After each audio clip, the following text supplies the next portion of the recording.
We are live from beautiful, historic downtown Ashtabula Harbor. The mics are unmuted as well to start this week. Last week I made that gracious, wonderful mistake.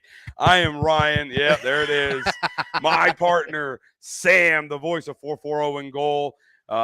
Looking forward to a great evening. How you doing today, Sam? I'm doing good. It's Thursday, our review show day. It's my favorite day of the week. Get to talk about some high school football, some high school volleyball, and tonight, for the first time ever, we're going to have a local high school volleyball team on tonight. And I'm really excited about that, as this isn't just any run-of-the-mill volleyball team. This is a champion. Yeah, 14-1 in the regular season too, right? Yeah, we're gonna find. I can't remember because it's not in front, directly in front of me. But I know they won enough to get called that CVC Lake champ. Yes, sir.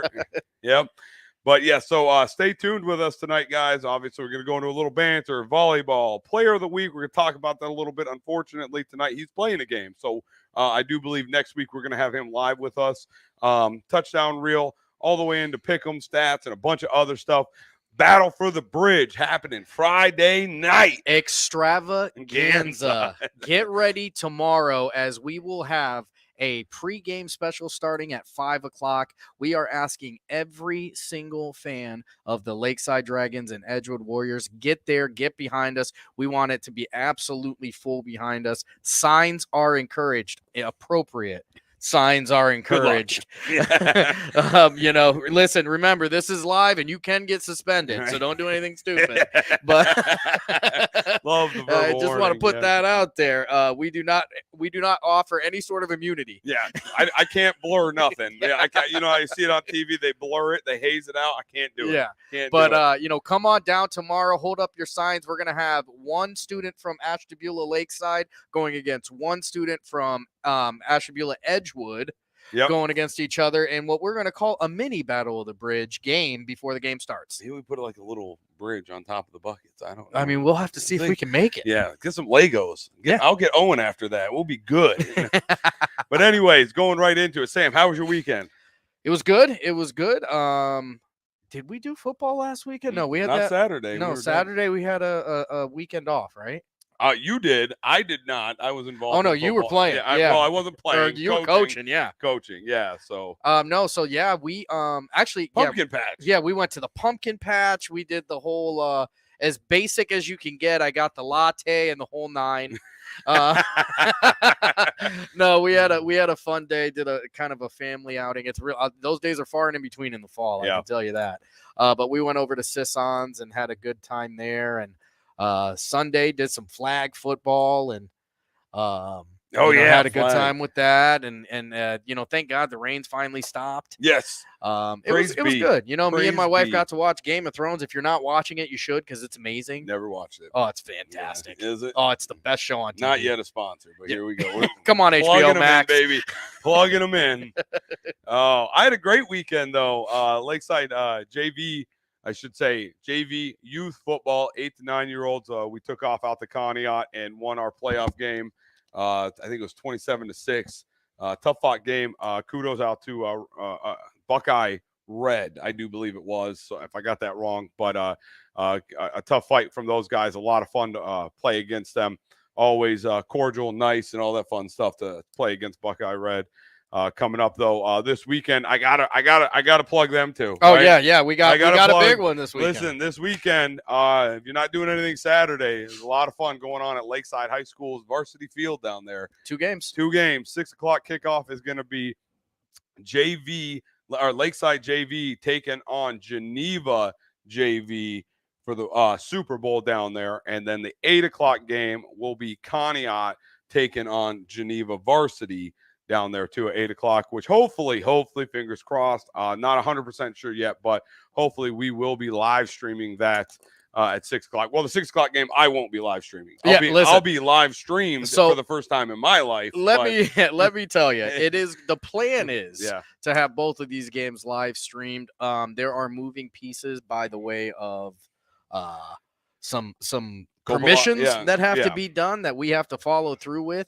As long as all of that is done and we have everything we need, get ready to rumble. Because I'm going Gene Okerman WCW style this weekend. Can't wait. Yep, it's going to be a lot of fun. But yeah, and then flag football happened for me on Sunday, and I bulging disc in my back per the chiropractor. So there's that. And here I am. It is what it is. Remember all those old jokes? Yeah. Here we go. Don't start. You got to at least next September before you start that crap. But thanks again, everyone, for tuning in. We're gonna coming up here on deck. Volleyball, Lakeside Dragon girls going to join us here momentarily. Player of the week. We're going to talk a little bit about that. Touchdown reel, as always, which will be fun because there's a little added bonus in there. You guys will see that. You really don't get to see it very often in high school. We could have called it the scoring reel this week. We could have called it the scoring reel, but whatever. It is what it is. Then obviously results, some stats from high school football, our pick 'em, and then we're going to get into talk of the Battle of the Bridge. So should we go after it? Listen, coming up next, folks, I am so excited. One of the things that I'm really glad that we could get incorporated onto this show is volleyball, because this is a sport and a bunch of ladies that work their absolute butt off. They play 2-3 times a week. They practice more than that, and it's a nonstop, and it's one of the most competitive sports in this area. But what we've got coming up next is the reigning, defending CVC Coach of the Year, Coach Justin Sanford, CVC Lake MVP, Chris Jelly Rodriguez, CJR2K as we call her, the first team, Haley Chase, the second team, Andy Mikowski, honorable mention, Tess Collins, Alyssa Shelter, and Gianna Cavetta. Ladies and gentlemen, welcome to the show, the Lakeside Dragons volleyball team. Girls, how are you doing tonight?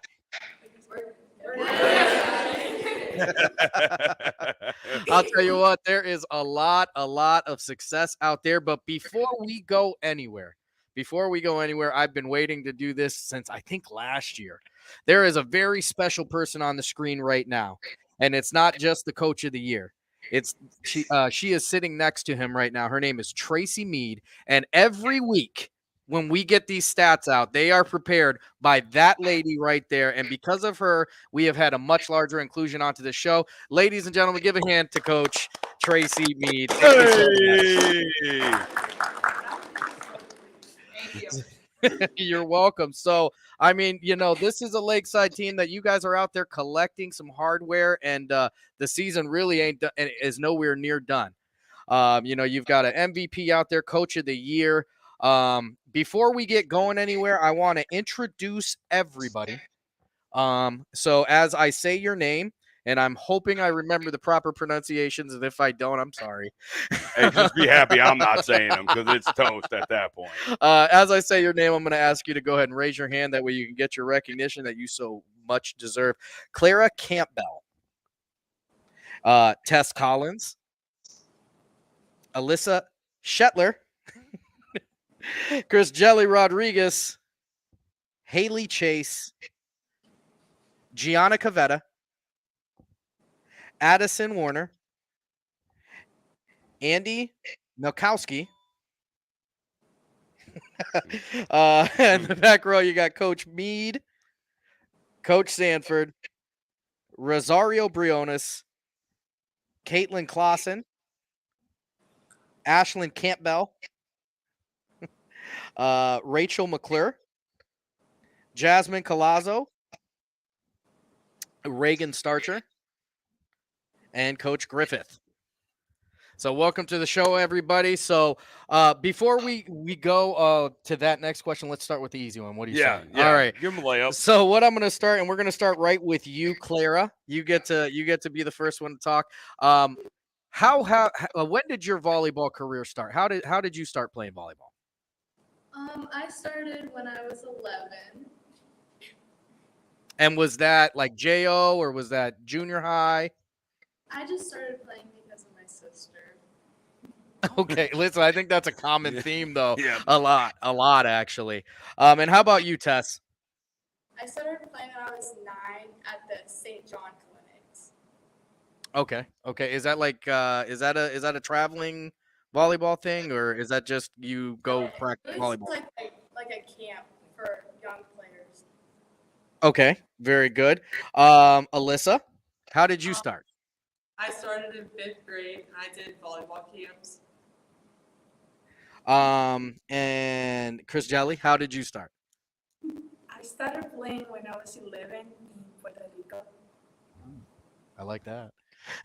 Toma más. Haley, how did you start? Or I'm sorry, Gianna, how did you start? I was 13 and I played in 7th grade. And moving on to Haley, how did you start playing volleyball? I was 12 and I also started playing in 7th grade. And Addison? I was 11 when I started playing in 7th grade. And Andy? I was 12 in 7th grade. I'm going to skip over the coaches and give you guys a minute. Rosario, when did you start playing volleyball? I was 11 in 7th grade. And Ashlyn? I started when I was 12 in 7th grade. And Caitlin? I was 11 and I was in 7th grade. And did I ask Rachel already? I don't believe so. Rachel McClure. I was 12 in 7th grade. Jasmine I was 13 in 8th grade. and Reagan. I was also 13 in 8th grade when I started. So one of the most interesting thing, a lot of all these girls have started young. So no high schoolers picking up the volleyball over there on that championship team. I'll tell you that. How many of you girls, by show of hands, how many of you girls have been playing travel volleyball even before you got started with the high school? Yeah, that makes sense. Lots of them. Yeah. Lots of them. All right, so I'm going to go into my question here. And actually, I'm reading through my question a little bit. If it's possible, if there's a junior on the team, because I think this would be best for the junior to answer this question, that'd be willing to answer it. It's up to you guys. So, I've asked a couple there, but whoever wants to answer, just go. It does not matter. Based off this year's accomplishments, how does winning this title motivate everyone on your team there or you guys going forward? So next year, and that's why I asked a junior. If any junior want to step up and answer it? Finger pointing. What was the question? Good. Fair enough. Based off this year's accomplishments. And who's that? I'm sorry. What's your name again? I'm sorry. There's quite a few of you. Andy. All right, Andy. So based off this year's accomplishments, how does winning this title this year motivate you going forward? I think it makes everybody want to work harder and try and accomplish it like the following years and just be aggressive more. So you know what? Building off of that, you girls, this isn't your first volleyball year for any of you guys, and obviously you guys haven't won the CVC every single year, although you have won one before. But at what point, what was different this year? And anybody can answer this question, even the coaches. Actually, you know what? I'm going to take it out of the kids' hands right now and let the coaches go. Coach Sanford, this one's at you. At what point this year did it really sink in? Like, man, we got a shot at this. This is a championship caliber team.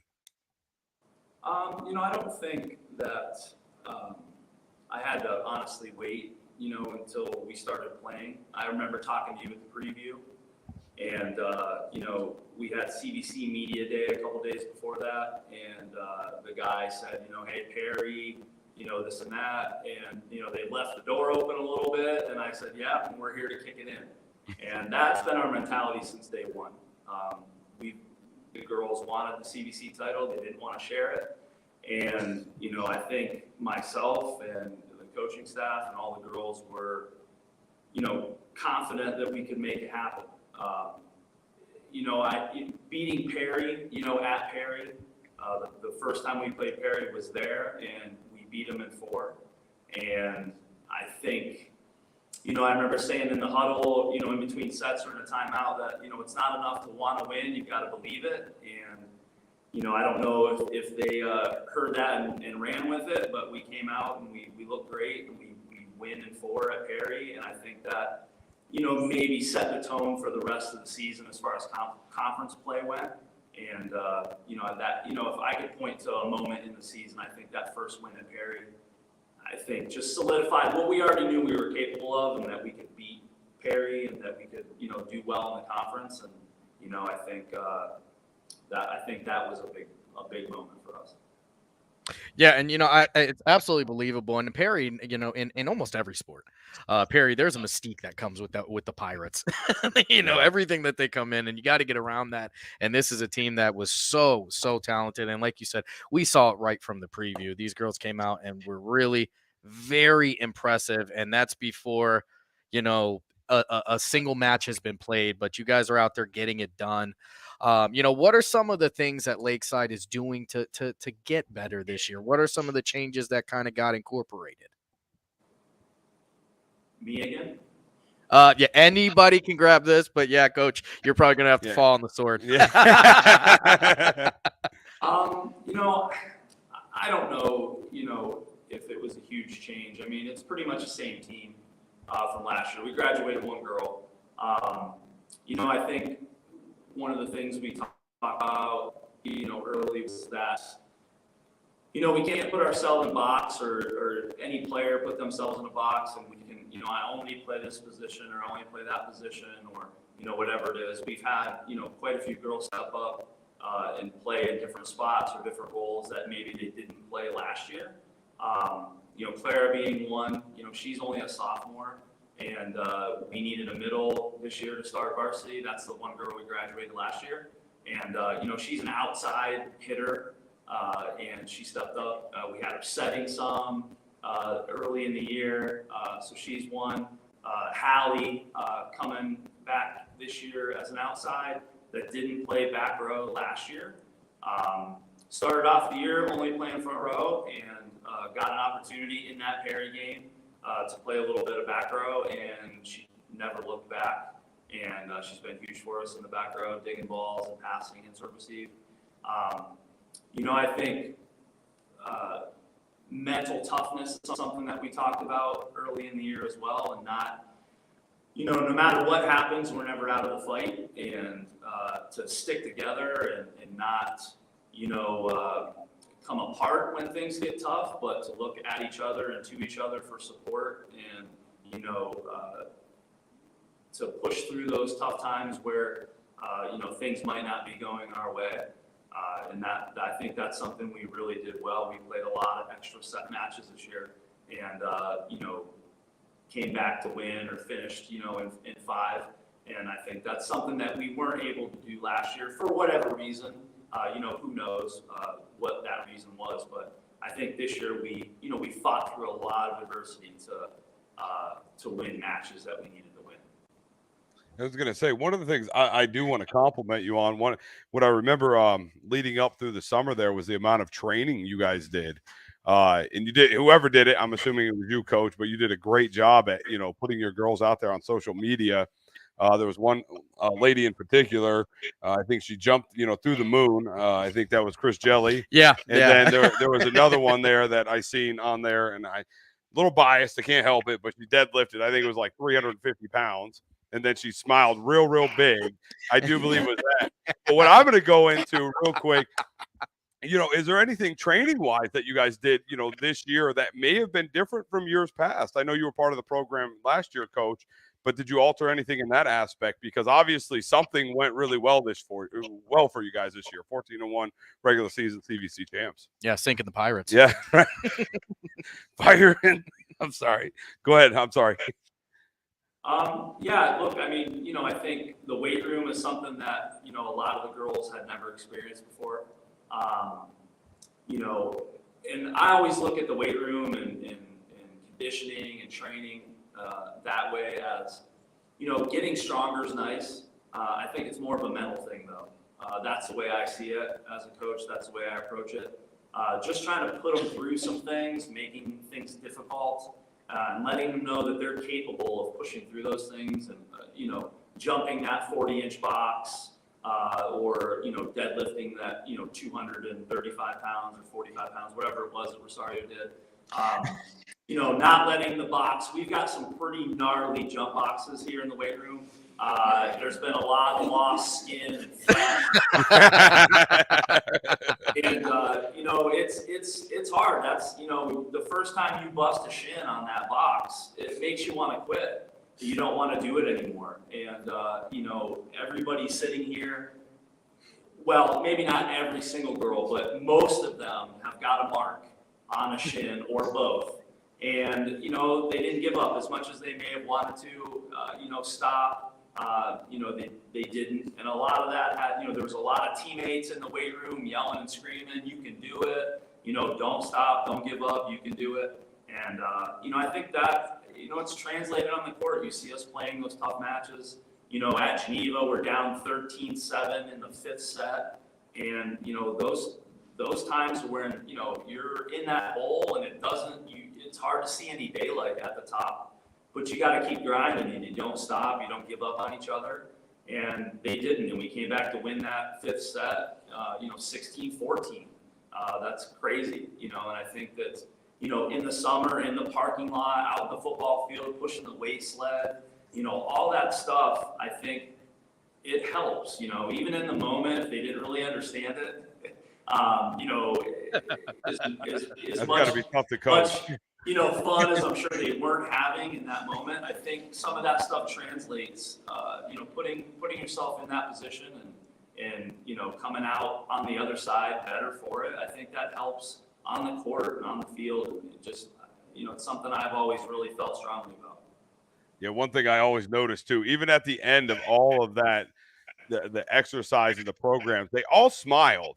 They all had a smile on their face, and I loved every minute of it, being able to kind of, follow you guys through the Facebook or, YouTube or whatever it was put on there, Twitch, Instagram. But yeah, I just, congratulations. And I just, it seems like, honestly, it's a I don't want to call it a culture change, but I want to say you've changed something. And these girls, I can liken it to following a coach to run through a brick wall football wise. And I feel like you got all these girls here would run through, a brick wall for you too. And I just love to see it. I love every aspect of it. So who are the seniors on this year's team? All right. So Chris Jelly, she's going to be exempt from this because I've got a question for her that we talked about before. But we're going to start right with you, Alyssa. When we watch the Dragons play volleyball this year, what are we gonna get to look to see? Like what are we gonna see when the Dragons are on the court? This year you see a lot of intensity, and every girl is always picking each other up, and we're always going after the next point, and we're pushing together as one. All right, how about you, Gianna? I think there's a lot of hard work on the team, and we try to focus and make everybody focus and just be a team together. And Haley. I have to put that much emphasis on it, otherwise I will mispronounce it. And I still got it wrong. It's still wrong. Listen, I wrote HAL-E and I screwed it up. That was for my reference. I didn't even have to say it. Hallie, other than yelling at me for saying your name wrong, what are we going to get to see when the Dragons take the court this year? Like I said, we're a team. We work together as a team. We fight as a team. That's who we are. Yeah, you guys really are. And one of the other things that Ryan was saying, we've gotten to follow, quite a bit of what you guys have done, and you guys do a lot of team activities, and it could be just a really good face that they're showing, but I don't think so. This looks like a team of ladies that are a team, takes care of each other as a team, and treats each other like a team. Now to Miss Chris Jelly, CJR2K. And you earned yourself a nickname this year because you didn't get one milestone. You decided you're going to go ahead and grab two of those with 1,000 digs and 1,000 kills. So, a lot of times when it comes to a football player, we'll ask them, what do you like playing better, offense or defense?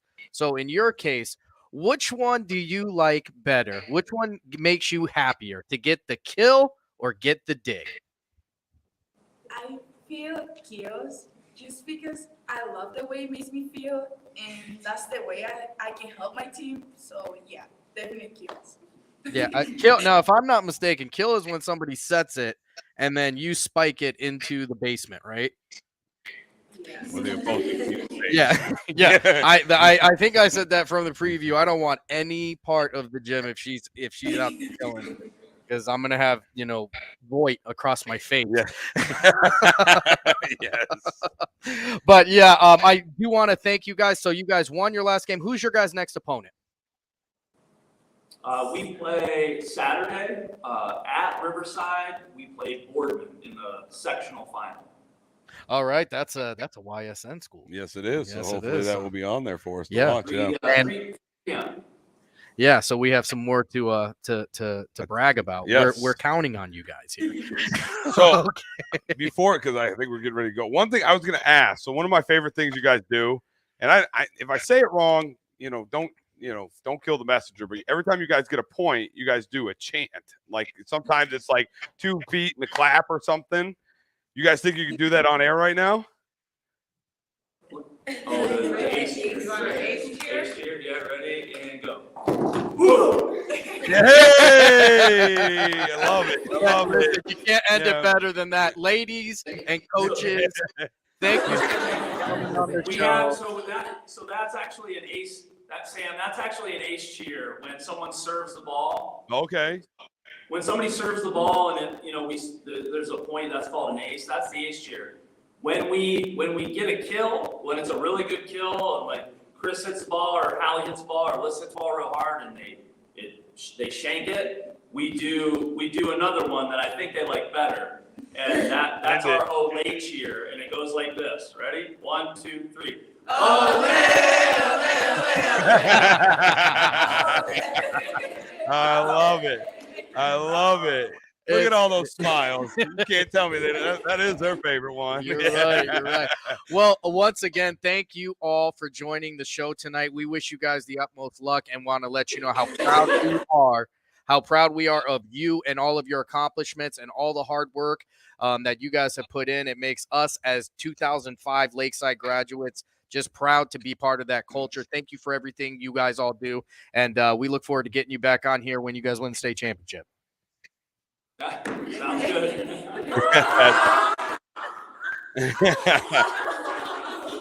I don't know what happened, but they're going nuts. Yeah. Thanks again, guys. We'll talk to you soon. Bye. All right. Awesome stuff right there. 2022, right? Is it 2020? Yeah, 2022 CVC Lake champions, right? Did I say that right? Yes. And so far, and I don't know if I could be mistaken, not 100% sure. If I am, I'm sure I will be corrected. I believe they are the only ones with a CVC championship banner on that wall. If not, they're gonna be hanging another one. Yeah, and one thing I do know is I believe they were the first to get it up there. Right. So that CVC conference is no joke. And next year, we are looking forward to getting to see a conference realignment as Jefferson going to be added into that CVC. And you want to talk about another great volleyball program in the area is Jefferson, as well as Conneaut also getting added into there. This is going to be awesome. Yes. Awesome. Not, we tend to focus on football because, it's 4-4 on goal. We're football guys. Yep. We love volleyball. We love all the rest of the sports too. But, that's why these teams playing each other, these schools playing against each other is it matters so much. You know what I mean? Because when you saw right there at the preview and with stuff like JO and the traveling volleyball programs that happen around here, a lot of these girls have played with each other at some point. So, that's one of my favorite parts of the preview, actually, is seeing these girls get together. And you'll see a bunch of different jerseys together, all embracing each other, because even though they're competing today, they were teammates last week. Right. You know what I mean? Right. So it's just a great thing. And volleyball in this area has really taken off. And, Lakeside goes out, gets it done all year. And another team we're talking about right now is the St. John Heralds. The St. John Heralds new to the conference this year, and go out there, win the NAC in the first year that they're part of it. So, yeah, another I think, one-loss team, correct? They're another one loss. And actually, let's go through all those stats as we're talking about it right now. We're talking about it. We'll bring it up on the screen. Let me make this a little bigger for you, Sam. We'll rock through it. I'll let you take that one. All right, we'll start off with that CVC Lake champion, the Lakeside Dragons, 18-3, their final record. Sorry. Click the button. Sorry. All right. Dragons going 3-0 last week, starting off or ending the year very strong, defeating Conneaut, Harvey, and Cardinal. CJR2K, she's going to be their kill and their ace leader. Imagine that. 56 kills, 27 aces. Alyssa Shetler is going to be their block leader with 8. Their digs leader is going to be Tess Collins with 36, and the assist is Andy Mikowski with 59. Congratulations again to the Lakeside Dragons. All right, moving in. The Edgewood Warriors going 13-7 on the regular season. The Warriors finished last week going 2-1, defeating Geneva and St. John. So that must have been, I will find out for sure. But they did take a loss to Perry. Last week's stat leaders are gonna be kill leaders Ella Sloan. Okay, kill leader Ella Sloan with 42. So I'm gonna assume aces go to McKenna Rhodes at 7. Block leader is going to be Isabella Stern with 8 of them. Assist leader is going to be McKenna Venzel with 60. And I feel that was so. I'm sorry. Digs go to yeah. McKenna Venzel. Assist leader is going to be Gianna Ionetta. Yeah. So what happens is when you go from a PowerPoint to a Google, for whatever reason, it shifts it. Yeah. So you try and fix what you can as we move on. Yeah. Going on to the Geneva Eagles, who end the year 9-12. They went 0-1 last week, taking a loss to the Edgewood Warriors. Their kill leader is going to be Sydney Park. Their ace leader also Sydney Park. Brooke Richmond is going to be the the block leader with 2. Sydney Park is going to be the dig leader with 17. And Gianna DeLuca and Brooke Richmond are going to be the assist leader with 17 apiece. All right, moving into the St. John Heralds, the NAC or NAC champions. That's right, baby. I thought it was 1 loss, but they did have 3. But their overall record, 19-3. They did finish last week 0-2, so I was almost right. I was almost right. Last week taking losses from Jefferson and Edgewood. Their kill leader is going to be Gianna Decato with 15. Ace leader is going to be Gabby Johnston with 7. Block leader is going to be Emma Shaw with 5. Dig leader is going to be Harley Schellenberg with 38. And assist leader is going to be Lizzie Ducro with 37. And I do want to, so they are 19-3, but if I am not mistaken, and again, correct me if I'm wrong, I believe they were undefeated in their conference. All of their losses came to non-conference opponents. Ooh. So they literally mopped up the NAC this year. The whole entire thing. First year in the NAC, first year they're hanging a banner. Yeah, for absolutely. the Just smoking through there. Yep. The Jefferson Falcons, and you'll have to bear with me on this one. The Jefferson Falcons went 1-0, defeating St. John last week. Their kill leader is going to be Chloe O'Rourke with 17. Their ace leader also Chloe O'Rourke with 6. Block leader is Helena Edgar with 4. Their dig leader is Chloe O'Rourke with 17. And Helena Edgar is going to be their assist leader with 42. All right, moving into the Conneaut Spartans with an overall 9-9 record. The Spartans went 1-1 last week, defeating Fairport Harbor and taking a loss to Lakeside. Kill leader is going to be Riley Furl with 18. Ace leader is going to be Riley Furl with 10. Block leader is going to be Bella Fix with 9. Dig leader is going to be Kayla Farley with 29. And Lexi Brown with 30 assists. Getting it done out there. They had a tough start to the year, too. Yeah.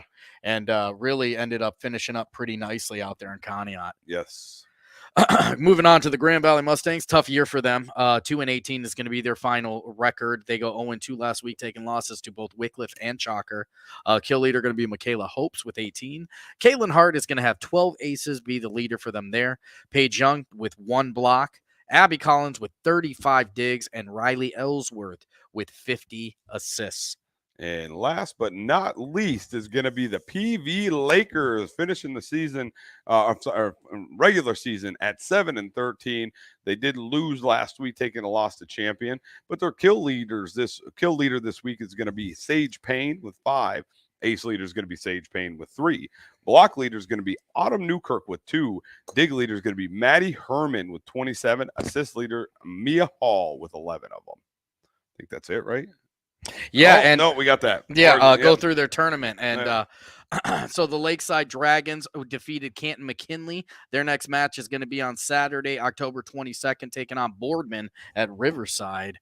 Edgewood defeated Ursuline. I do remember seeing that because the athletic director, Steve Gray, was pumped. Yes. Hanging out with some friends there, too. Yeah, I do believe. defeating Ursuline. They're going to play Saturday the 22nd versus Struthers at Marlington Gym in Alliance.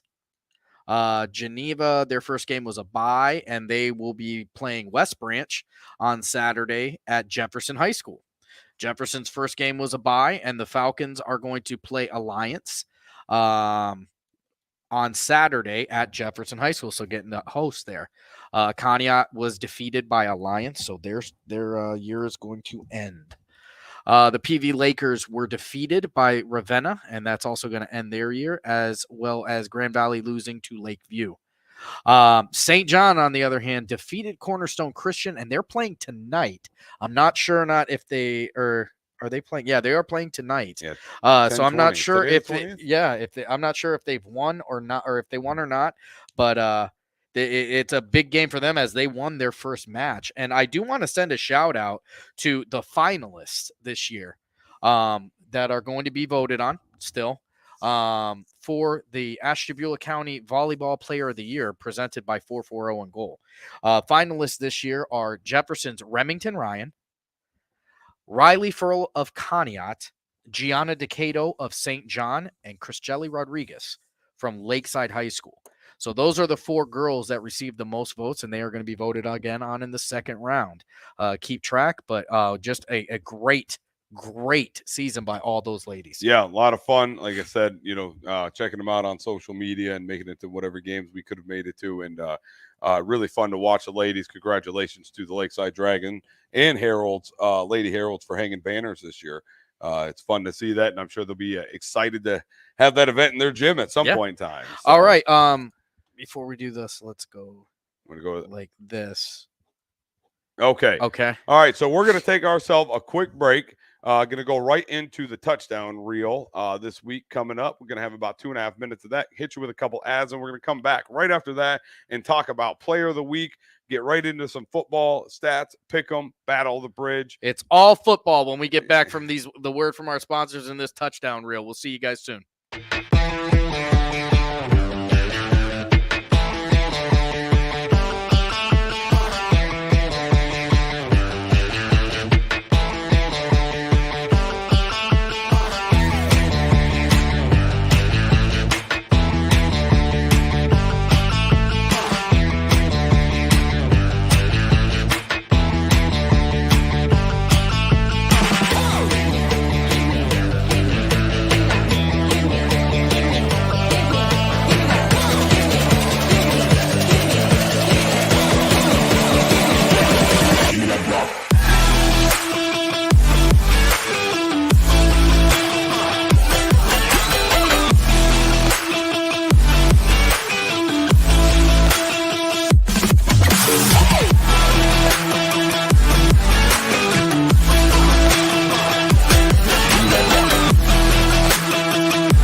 440 and Gold welcomes in Play All Awards and engraving.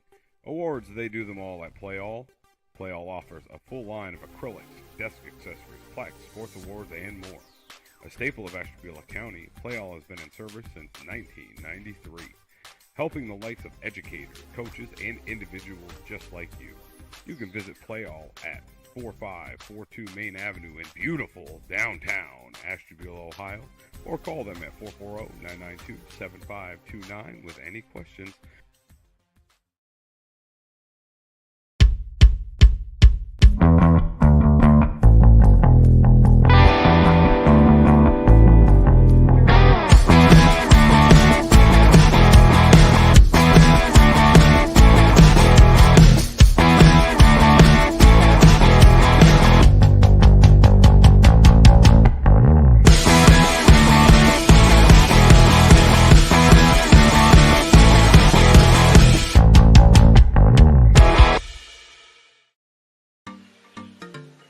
.440 and Goal welcomes in Combine sponsor from Allstate Kristen Dobbins-Beck-Barger.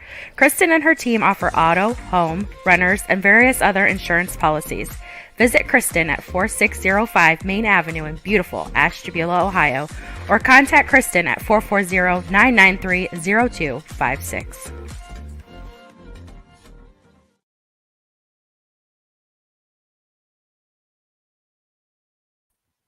All right, and we're a little bit of a different show this week, only in the fact that our player of the week this week is not here. So Ryan is working on pulling up that graphic right now, but our player of the week this week is St. John's Matt Miller, who with 7 receptions and 129 yards.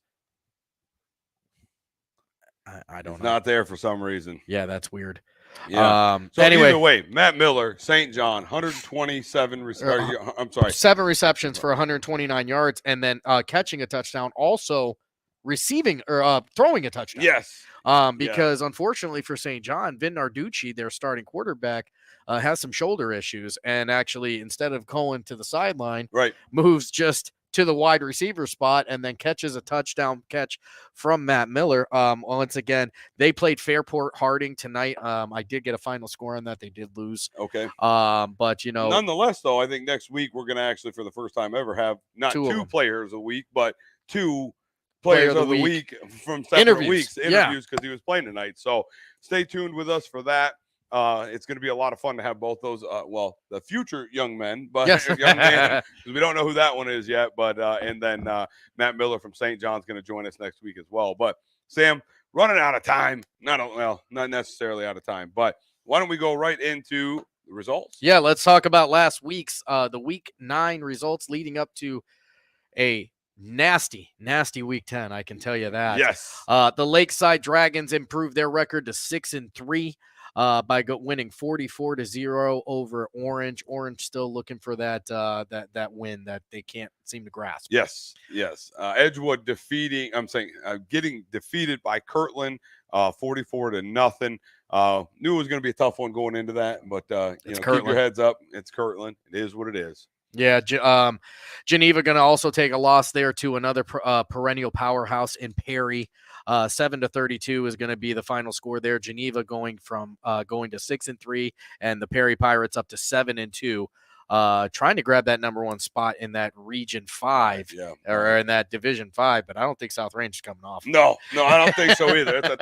That's a tough cookie to crack right there. Yeah. But and what I'm going to call, I gotta put it out there real quick. What I'm going to call probably last week's game of the week in Ashtabula County, hands down, bar none. It is the Falcons. Let's go. The Falcons take it to Poland, 27-13. The little team that nobody believed. This little group of country boys from the south part of Ashtabula County go down and beat a team in Poland that plays in the state championship playoffs every single year. No respect was given. A lot of respect was taken. Way to go, Falcons. Yeah, and kudos to that. I don't know the kicker's name. You know the kicker's name by chance? Yarbrush.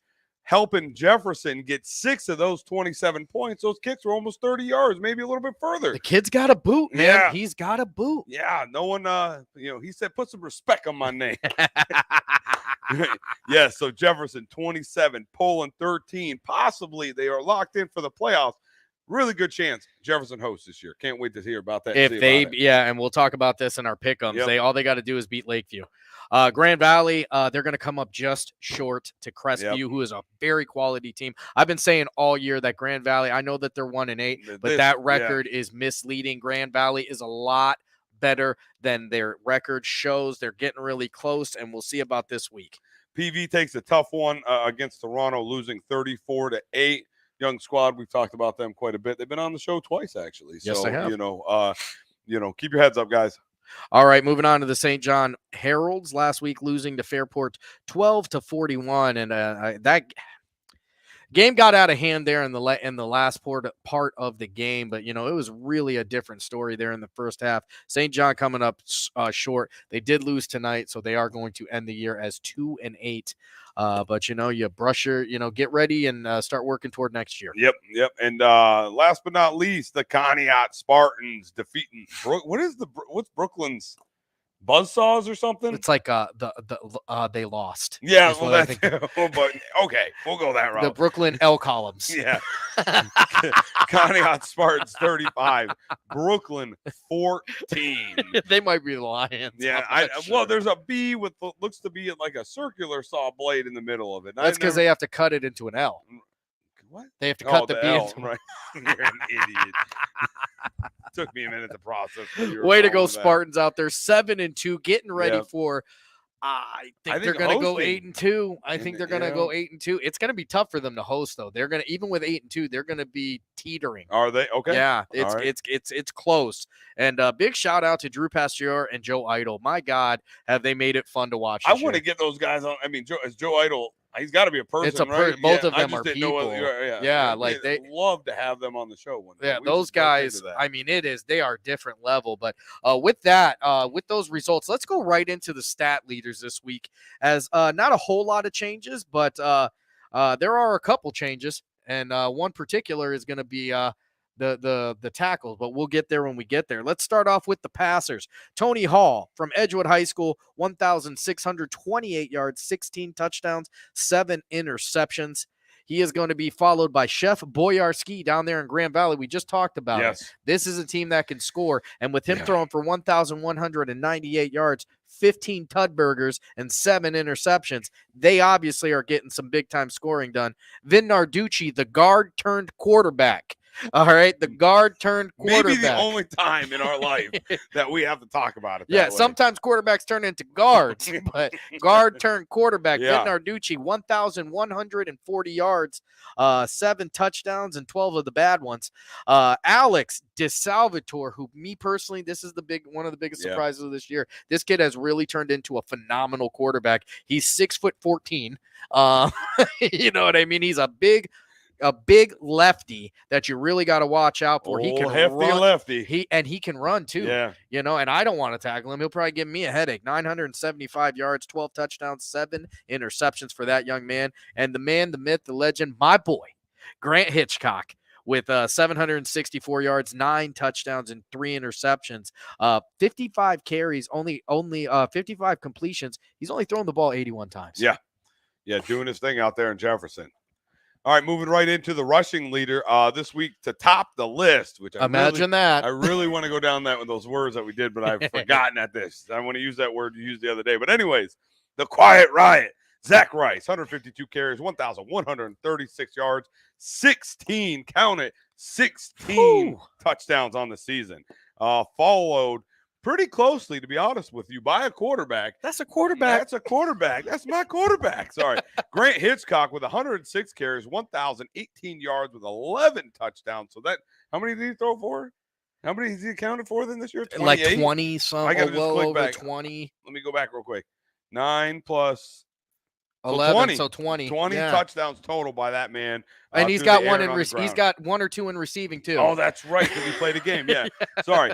Moving on to PV's Ryan Croston. What a great name. I don't know why my voice just did that, but that was weird. 149 carries for 1,010 yards and 6 touchdowns, followed by a teammate of his, Ty Vickery, out of PV, 131 carries for 800 yards, 10 touchdowns, and Geneva's cool hand. Luke, baby. Luke, 91 carries for 796 yards and 10 tutties.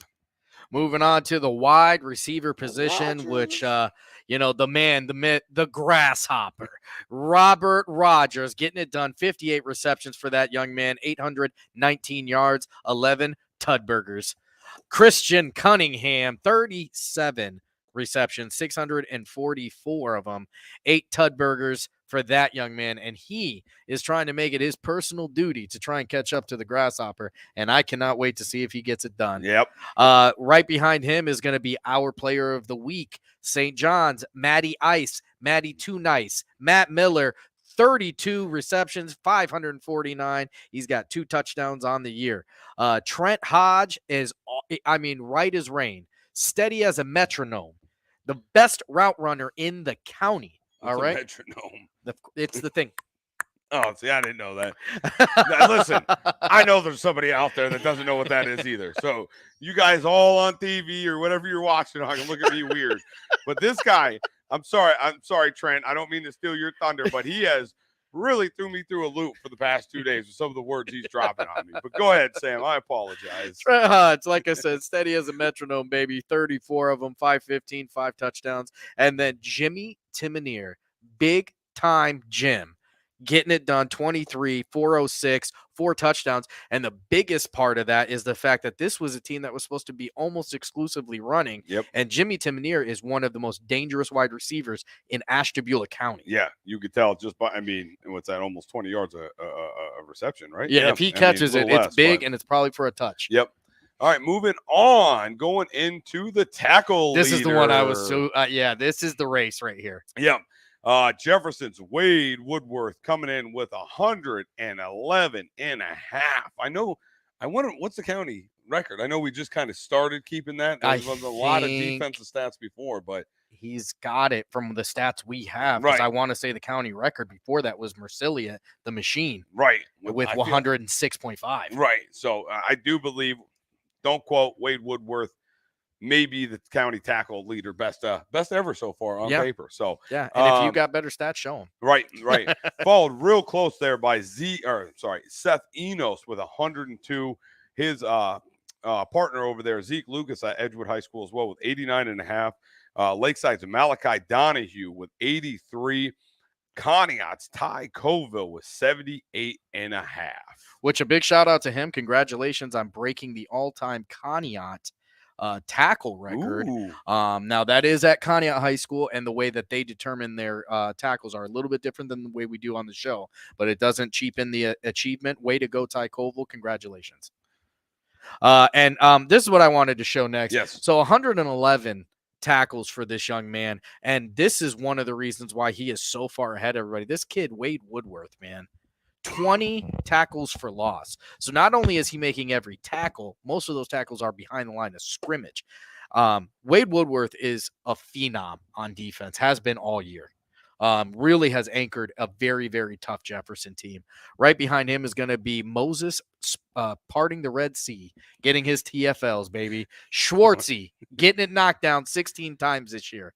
Seth Enos getting it done 11 times. Zeke the Freak behind him with 11. And Malachi Donahue from Lakeside with 10. All right, going into our sack leader, and I do believe it has remained the same. PV's Carmen Cargill with Cameron. I did know that, but Cameron Cargill with 4.5. Sorry about that, Cameron. Conneaut Moses parting the Red Sea. Schwartz. I'm trying to double down with you here with 4 of them.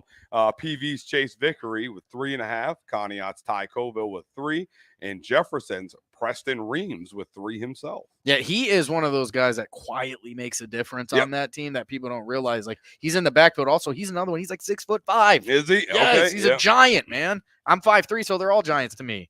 And then here we go. Yep. My favorite part of the week. Angelo Colasso with 6 of those things to on the year, trying to make it 7. If you're watching that video, Wyatt, a pain for offenses for Conneaut with 4 of them. Hunter Brott for Edgewood with 4. Jimmy Severino going to end the year with 3. And Jace Folkman of PV with 3 as well. All right. And And I would that's our assume leaders. that is the end of it. Yeah. Just like that, there's a white screen. All right, where are we going next, Sam? So we got to go to our pick'em. So wait a minute. Wait, is it pick'em? Oh, power rankings. Right there Yes, first. sir. All right. I know you wrote it, but here we go. Let's go click into it. This is the one I'm excited about. A little bit of a drum roll. I don't know if we let's see. Here we go. Bang! And there it is. We got ourselves a brand new number 1. Yep. Not too much of a change there. Lakeside getting the job done against Orange as well they should have. Conneaut getting their job as well they should have. Geneva taking a loss, and that's okay because it's one of the best teams in the area to parry. But the real stealer of the show is the Jefferson Falcons beating Poland.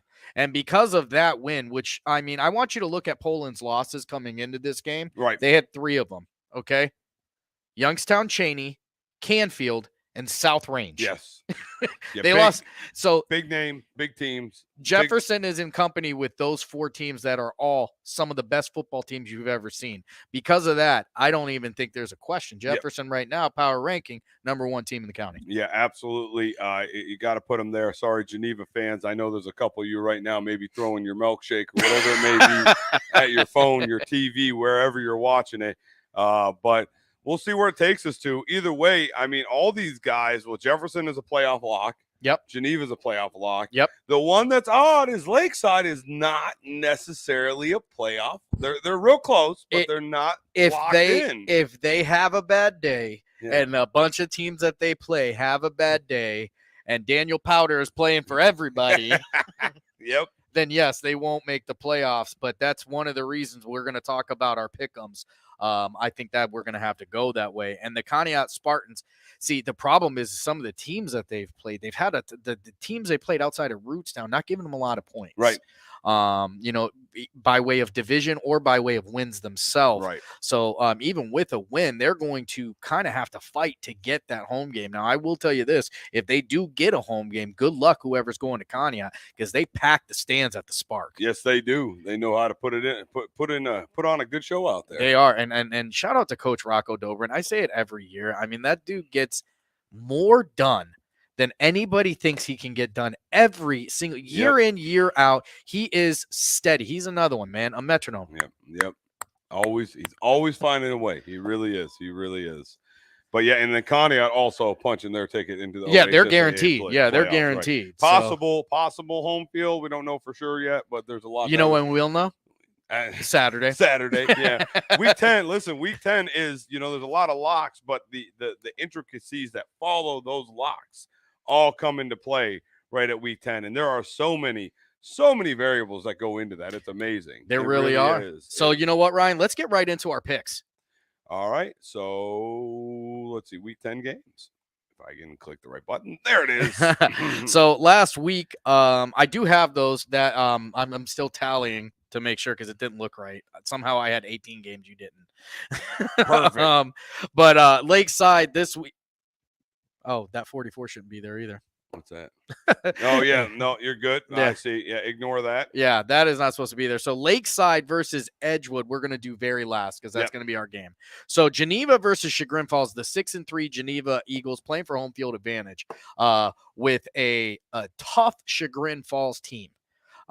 Chagrin Falls, though, holds enough points to put Geneva at home. Right. Because of that, give me Geneva. Yeah, you got to take Geneva on this one. Chagrin Falls, we've seen them twice, right? I do believe. I know against Edgewood we covered them, and I feel like there was another one, but I can't recall. Or maybe it's just watching film. Yeah, well, no, they played Lakeside. Yeah, we just had their film. Yeah, all right, but nonetheless, Chagrin Falls, a pretty good team, but I think that Geneva Eagles, I'm going to call it bully ball. 5 guys running the ball is going to go out there, and as long as Geneva does what Geneva does, yep, it's a lock for them. Not going to guess points because that can go either way. But I'll do it. I'll do it. Here we go. I don't care. 27-14. 35-17. 17. Okay. 35-17 Geneva over Chagrin Falls. I'm going to tell you what. If you take away last year from Geneva, they win over 6 games. They've won over 6 games for like the last 6 or 7 years. Yes. Like that is a program, folks. That is a program. One of the, I mean, listen. I play Geneva Youth, and guess what they run there? Is it the spread? No, not at all. Maybe, but I tell you what, they start. Those kids know what wing tee is. Is it my favorite food to get at the locker room?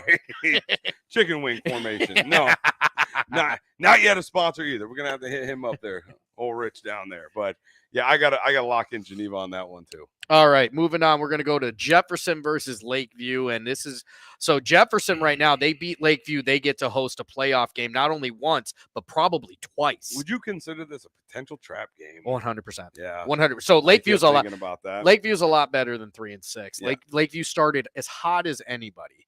They have ran into the buzzsaw that is the NE8. This is going to be a tough game. This is going to be tougher than I think a lot of people think. They went out there and they beat a team that's better than Lakeview last week in Poland.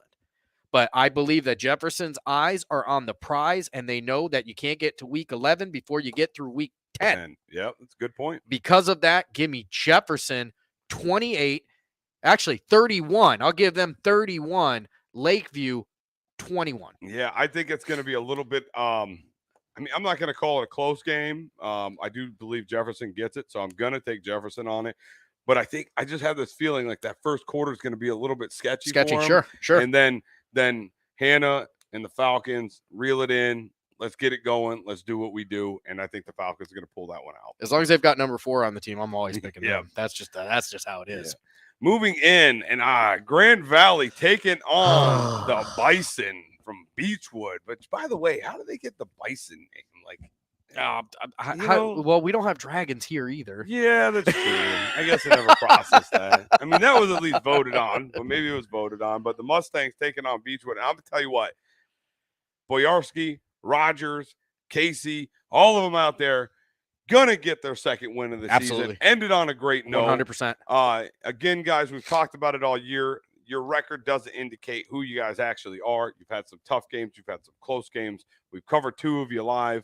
You know, and you guys go out there and fight and do your thing. Go get your second win. Ended on a positive note running into the 2023 season. The Grand Valley Mustangs team is much, much better than their record shows. They've had some tough times on defense, but their offense is one of the best out here. Yeah. Nate Boyarski, or Shep Boyarski, like we like to call him on this show, is a phenomenal athlete. Bobby Rogers, the Grasshopper, is a phenomenal athlete. Casey Turner is not what you would look to see as a typical running back, but when you look at the rushing yards and his effectiveness, gets it done. Cam Cottrell is a monster. John Foss Peters. I mean, the show, you know, you could go on and on. They've got weapons out there. They have been able to score points. They haven't been held under 13 points to anybody. Nope. All right. Even that tough Jefferson gave up 13. Yes. Yeah. Okay. Right. Yep. They can score.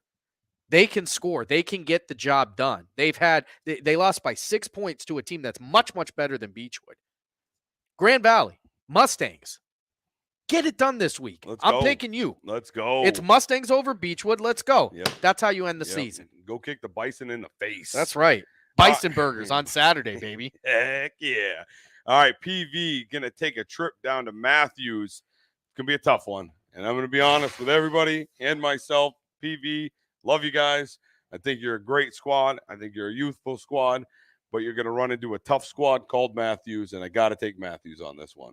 The Mustangs of Matthews are crazy good. Yeah. 8-1. They are tough. I don't think PV is able to get it done.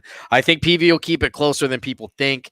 They've got Vickery, they've got Croston, Nowakowski and Sharp, and they've got guys who can make plays. Cargill is going to make it difficult on the defensive end. I just think Matthews, their offensive firepower is just too much. Yep. I think this is a good year for them. They're another one set up to host a playoff game. They will be sharpening their blades. Iron sharpens iron, and they're going to be sharpening iron tomorrow against PV, and I think Matthews is going to take it. PV, prove me wrong, please. Yep. So the next one we don't have to talk about. Yep, St. that John, one's done. In Fairport, they played tonight. St. John did lose that game. But so you go ahead on this one. What's that? on this last one. Yeah, this is going to be tough for me. Didn't they already play them? Nope, I not feel this like year. why did I feel like they already played Harbor Creek for some reason? I don't know. So Conneaut 7-2, Harbor Creek 2-6, and that's a Pennsylvania squad, isn't Yep. it? Yep. So I don't know a lot about them, but I do remember they've had a tough time with them at some point. I do.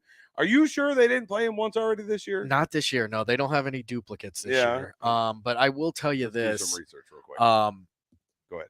This game makes me nervous, and it shouldn't. And there's one reason and one reason alone, and that's because of the great pickers of Northeast. I went into that game, cocky as anybody has ever been for the Conneaut Spartans. They were 0-5 playing them. And with this year, with that loss, it really has got me a little worried. Yeah.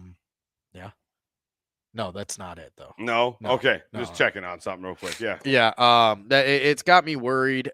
Just in the fact that Northeast really scared me. Northeast also, Wow. absolutely pummeled Harbor Creek, and then Conneaut lost to Northeast by 2. I'm not sure what was going on, whether it was injuries or not. Here's what I will say.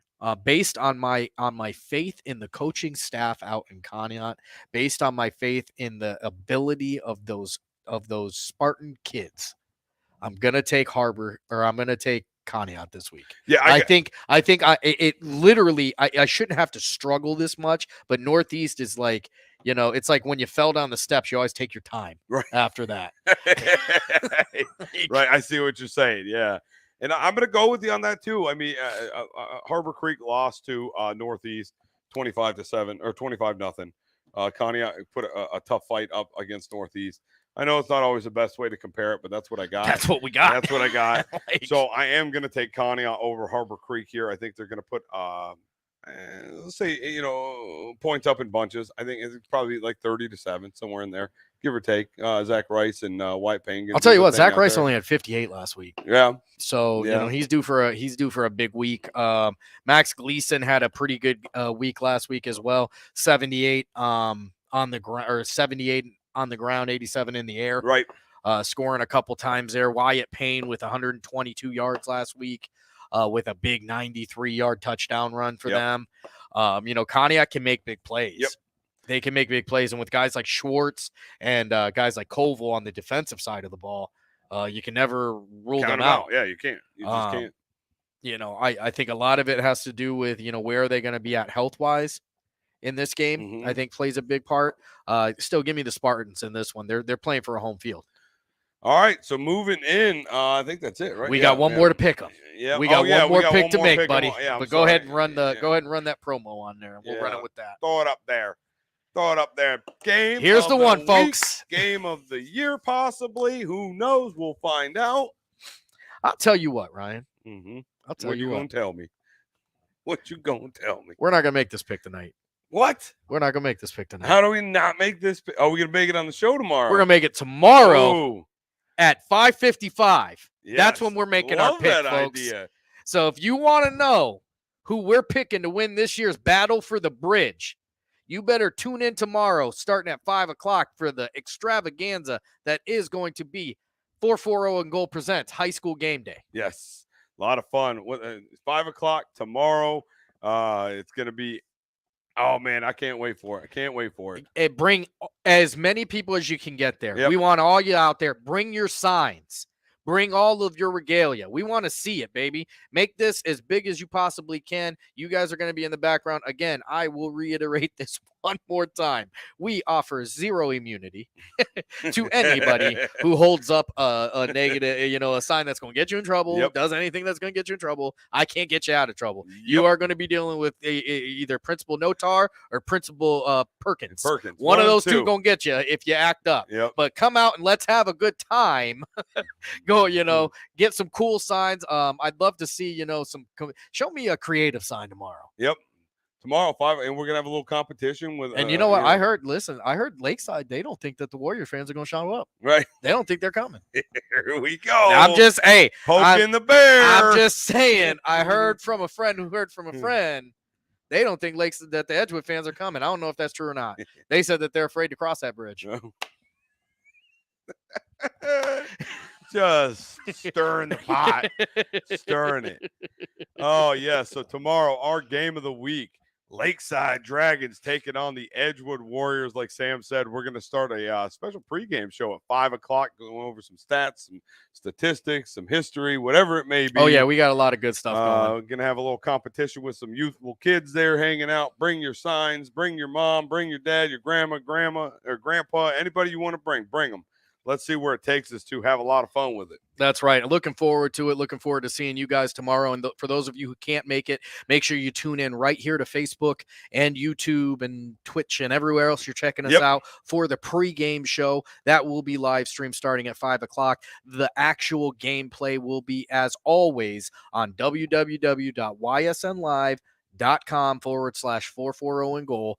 I know that there has been issues in the past with people trying to get access. Most of those, if not all of those issues, have been fixed. I have utter confidence when I tell you, you should have no issue. I will tell you this: don't wait till 7 o'clock to log in tomorrow. Yep.